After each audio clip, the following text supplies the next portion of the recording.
बिस्मिल्लाहिर्रहमानिर्रहीम। तनवीर कादम जाफरी की तरफों अदबी सितारे दे सामीन नूं अस्सलाम वालेकुम। अज असीं तुहाडे वास्ते लैके आए हैं जी एक नवीं पंजाबी गज़ल। उम्मीद करते हैं कि गज़ल तुहानूं पसंद आएगी। चलते हैं गज़ल की तरफ कि गुलशन महके तेज़ हवावां आईयां ने, गुलशन महके तेज़ हवावां आईयां ने, पतझड़ मुक्या नाल घटावां आईयां ने, पतझड़ मुक्या नाल घटावां आईयां ने।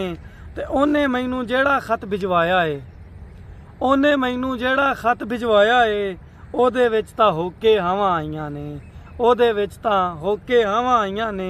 ते मेरे दुश्मन मार के मैनू नच्चे ने, मेरे दुश्मन मार के मैनू नच्चे ने।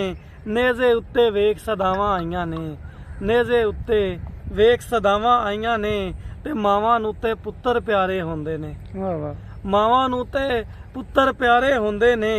पुत मरा के खुश खुश मावां आईयां ने, पुत मरा के खुश खुश मावां आईयां ने।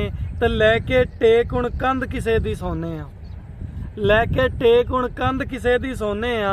धुप्पां मुक्कियां आखिर छावां आईयां ने। ते ओदे हिस्से सारियां खुशियां रब लिखियां, ओदे हिस्से सारियां खुशियां रब लिखियां। साडे हिस्से होके हावां आईयां ने। ते आखिरी शेर देखिया जे कि फिर एक हीर ने रांझा नौकर रखिया है, फिर एक हीर ने रांझा नौकर रखिया है।